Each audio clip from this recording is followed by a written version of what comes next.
안녕하세요. 오늘은 하얀 거짓말. 거짓말을 한번 해보려고 합니다. 무슨 생뚱맞게 거짓말이냐고요? 여러분 거짓말 어떻게 생각하세요? 그리고 거짓말을 몇 번 정도 하세요? 저는 제가 한번 생각을 곰곰이 해봤어요. 나는 하루에 몇 번 거짓말을 하는가? 근데 기본 10번이 넘어요. 어떤 거요? 엄마가 저한테 밥 먹었니? 그러면 안 먹었는데도 네! 그래요. 엄마 걱정할까봐. 그리고 두 번째는요. 엄마가 피곤하지? 그러면 아니요! 그래요. 피곤해도 안 피곤하다고 해요. 벌써 2번 거짓말했죠. 그리고 어쩔 때는요. 이불 속에 누워있는데 남편이 뭐해? 그러면 공부해. 그래요. 그것도 거짓말이죠. 벌써 3가지나 했어요. 뿐만이 아니라 맛이 너무 없는 걸 먹고 있는데 음식을 사준 친구가 어때? 맛있지? 그러면 진짜 맛있어. 그래요. 4가지나 거짓말했죠. 근데 이 4가지 거짓말 여러분은 어떻게 생각하세요? 제가 죽일 X인가요? 아니죠. 이 정도 거짓말은 깜찍하죠. 그런데 이런 거짓말을 하는 게 좋을까요? 안 하는 게 좋을까요? 그럼 반대로 진실되게 한번 해볼까요? 엄마가 밥 먹었니? 그럼 안 먹었거든요? 어떠세요? 그럼 친구가 이거 맛있지? 그러면 맛 됐다 없거든? 이거 어떠세요? 거짓말이 필요한 것 같죠? 근데 사람들은요 하얀 거짓말이라는 이야기를 하고 있습니다. 그러면서 또 검은 거짓말. 그럼 검은 거짓말은 무엇이고 하얀 거짓말은 뭘까요? 검은 거짓말은 진짜 나쁜 거짓말이죠. 예를 들어서 너 죽였니? 아니 안 죽였어요. 이거 너무 심각한 거짓말인가요? 그럼 다른 거 합시다. 이건 어때요? 여보 오늘 내가 되게 친한 사람이 죽었어. 그래서 장례식장을 가. 이거 검은 거짓말일까요? 하얀 거짓말일까요?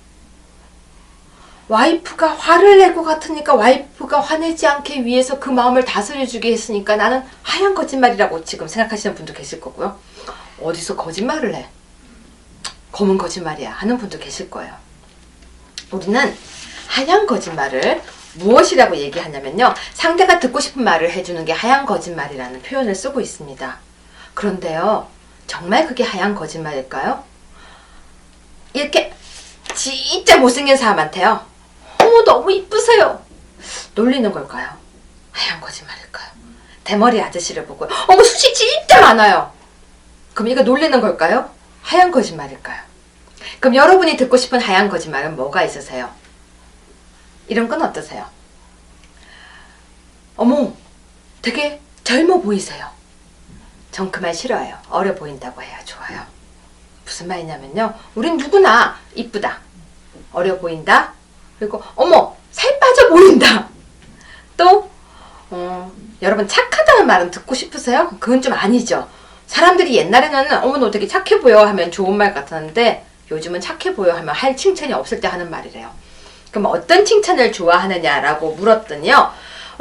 직장인들은요 보통 하얀 거짓말, 특히 너 일 되게 잘한다. 그런 말을 되게 좋아한대요. 일 잘 안 해도 일 잘한다는 말을 들으면 되게 행복하다고 표현을 했습니다. 4월 1일은 만우절인데요. 만우절에 제일 듣고 싶은 말이 무엇이냐라고 물었더니 그래도 돈이 많이 생길 거라는 이야기를 듣고 싶다고 표현을 했습니다. 근데 그건 거짓말일까요? 제가 볼 땐 그건 뻥이에요. 거짓말이 아니고요. 무슨 말이냐면요. 여기서 왜 이렇게 법학 교수가 과격한 말을 쓰냐고요. 여러분 평소에 쓰는 말을 쓰는 게 그게 진짜 방송이에요. 왜? 여러분하고 같이 공감대를 형성해야 되니까요. 쓰지 말라고 댓글 다시면 안 쓸게요. 저는 여러분들하고 소통을 하니까요. 그럼 다시 돌아오겠습니다. 선의의 거짓말을 많이 하냐고 물었더니 많이 한다고 대답을 했는데요. 그 중에서 어떤 말을 많이 하냐고 물었더니요. 많이 아픈 사람에게 나을 거야 라고. 그리고 얼굴이 많이 나이가 들어 보일 때 젊어 보인다라고.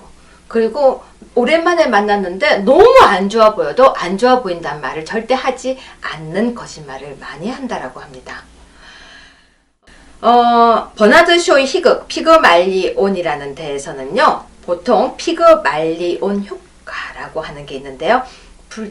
불치병 환자에게 곧 나을 수 있다라는 선의의 거짓말로 믿음과 희망을 주는 것, 즉 믿음과 희망, 기대를 주는 그것을 있는 그대로 그 사람에게 그 말을 하면 있는 그대로 실현되는 경향을 이야기하는 게 피그말리온 효과래요. 즉 아파 보이는 사람에게 어머 너 죽을 것 같아. 너 곧 죽을 거야. 이러면 진짜 더 아파진대요.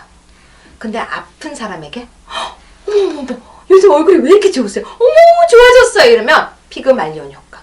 정말 좋아진다는 거예요. 그러면 이런 말을 하는 게 도움이 되는 거잖아요. 그럼 하얀 거짓말이 굉장히 좋게 느껴집니다. 근데요, 우리 법에서는 하얀 거짓말을 인정하는 조문이 있습니다. 그게 바로 뭐냐면요, 친족 사이에서 바로 범인 은닉과 친족 간의 특례예요. 예를 들어서 범인이 도망을 갔어요. 근데 일반 사람한테 너 방금 봤어? 하면 저기요 라고 가르쳐 줘야 되는데, 친족 간에는요, 방금 범인 어디로 숨었어요? 하면 못 봤는데요 라고 해도 죄를 묻지 않아요. 뭘? 은닉죄. 범죄인을 숨겨줘도 괜찮은 거예요. 왜? 친족 간의 특례. 그럼 친족이 뭐냐고요?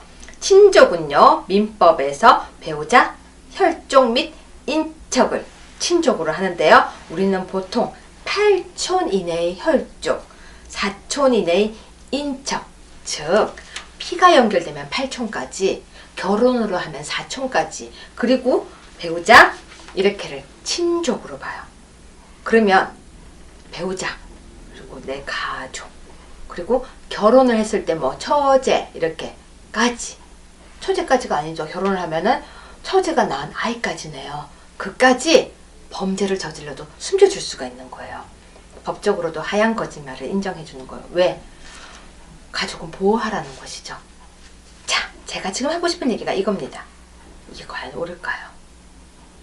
인정으로 따지면 당연히 친족 간의 특례가 맞는 거예요. 그런데 자, 여러분 지금 방금 방송 보시면서 빙의하세요. 내가 피해자 가족이에요. 내가 피해자 가족인데 분명히 범인을 쟤는 알고 있어요. 근데 가족이라는 이유로 숨겨주니까 그것 때문에 범죄를 숨길 수밖에 없는 상황이 발생한다면 피해자 가족은 너무너무 억울한 거예요. 이게 옳을까요? 우리는 형법상에요, 강요된 행위, 저항할 수 없는 폭력이나 자기 또는 친족의 생명, 신체에 대한 위해를 방어할 힘이 없을 때 협박에 의해서 강요된 행위는 벌하지 않는다고 해서 우리 법은요, 친족, 자기 말고 친족까지요, 방어할 힘이 없을 때는 누가 강요해서, 설명해 드릴게요. 자기 가족을 인질로 잡고 있는 거예요. 그 다음에 네가 가서 저 사람을 죽이고 와라. 아니면 내가 네 가족을 위해를 가하겠다라고 하면은 내 가족을 위해서 저 사람을 죽이고 와도 나는 살인죄가 안 된다는 내용이에요. 우리는 법적으로 가족에 대해서 굉장히 많이 끈끈하게 만들고 있거든요. 우리 법은 그래요. 그래서 우리는 법 중에서 친족 살인죄, 부모를 만약에 살해를 하게 되면요, 형을 더 가중한다거나 친족에 대한 끈끈함이 굉장히 많은 법이 우리나라 법의 특징이거든요. 자, 그럼 다시 돌아와서 범인을 친족이 숨겨주고 증거인멸, 형법 151조 범인 은닉, 범죄를 숨겨줬을 때, 155조 증거인멸, 범인이 칼, 옷, 피 묻은 거 내가 다 태우고 숨겼을 때 거기에 대해서는 처벌하지 않겠다는 거예요. 어떻게 생각하십니까? 이게 맞을까요?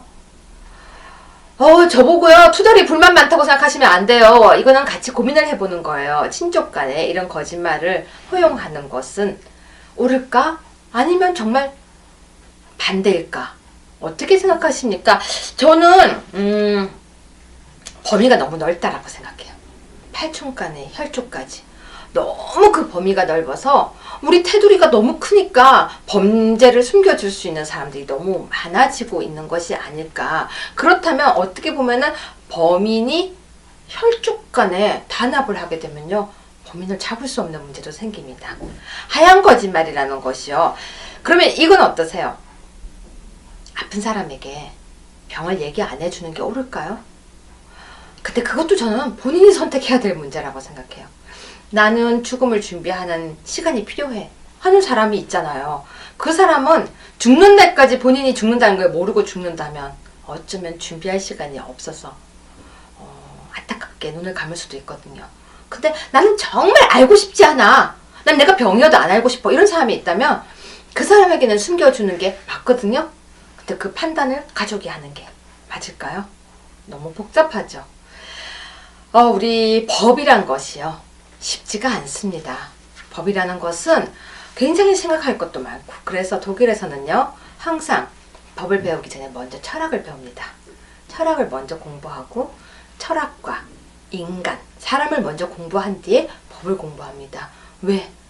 법을 적용하기 전에 사람을 이해하고 그리고 철학을 공부한 뒤에 법을 적용해야지만 그 법이 그래도 실수하지 않는다는 것이죠. 어려운 주제라서 힘들다고요. 생각을 해야 병에 안 걸려요. 답은 없어요. 이것도요. 제가 맨날 답 없는 거 들고 오니까 화나신다고요? 사실은요, 좋은 지혜를 댓글로 달아주세요. 저는 여러분의 댓글을 보고 지혜를 많이 얻기도 합니다. 그런데 항상 이 주제를 고민할 때요, 제가 무엇을 생각하냐면요, 많은 사람들과 공유해서 법조문을 바꿀 수도 있고, 그리고 공유해서 법조문을 만들 수도 있고, 없앨 수도 있는 것들을 주제로 잡고 있습니다. 저는 법은 없을수록 좋다는 사람이거든요. 법이 많이 없으면 없을수록 좋다. 그래서요, 사실은 8조법이 제일 깔끔해요. 사람을 죽이면 벌하는 거 맞죠? 물건을 훔치면 벌하는 거 맞아요. 그리고 때리면 벌하는 거 맞죠? 깔끔하잖아요. 그런데 복잡해지는 문제들이 들어오게 되면요, 그것을 법으로 하는 것이 맞을까, 아니면 우리의 양심에 맡기는 것이 맞을까 하는 것이 저희 고민입니다. 3번째까지 했는데요, 4번째 주제는 뭘까요? 예고죠. 더 재밌는 주제예요. 힌트 달라고요? 바로 음주운전 처벌 강화에 대한 내용입니다. 음주운전을 한 사람을 처벌하는 건 당연한데요, 옆에 앉은 사람과 그리고 술을 판 사람과 그 사람들을 처벌하기로 한다는 지금 입법 예고가 과연 옳을까 하는 부분인데요, 이것만 설명하면 절대 재밌지가 않습니다. 세상 브리핑에서는 더 재밌는 주제를 합니다. 뭐냐고요? 여러분, 음주를 하고 나면요, 형을 감경하는 게 맞을까요? 음주를 하고 나면 형을 가중하는 게 맞을까요? 술을 마시고 운전을 하면 형을 가중하거든요. 근데 왜 술을 마시고 난 뒤에 다른 범죄를 하면 형을 이렇게 줄이려고 할까요? 바로 술 때문이란 이야기로 옛날에는요, 강간을 해도 형을 줄였거든요. 근데 요즘은 아니에요. 내가 술을 마시고 범죄를 저지르면 그것이 범죄가 아닐까요? 그쵸? 그러면 이건 어때요? 범죄를 저지르기 위해서 술을 마신 건 어떨까요? 헷갈리죠? 술을 마시다 보니 범죄를 저지른 것,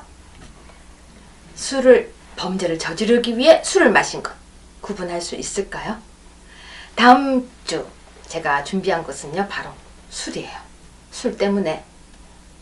그러면 여러분의 생각은 어떤지 궁금하지만요, 제가 여기에 대해서 조사해 와서 이야기를 하겠습니다. 또 조금 힌트 더 드릴까요?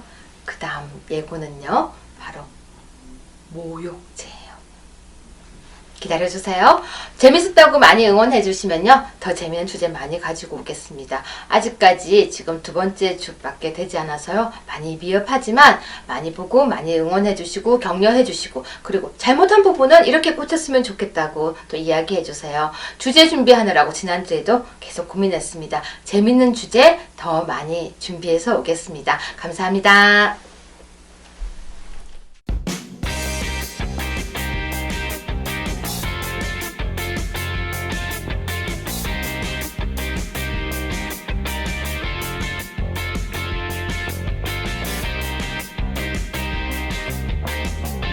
우아하게 하늘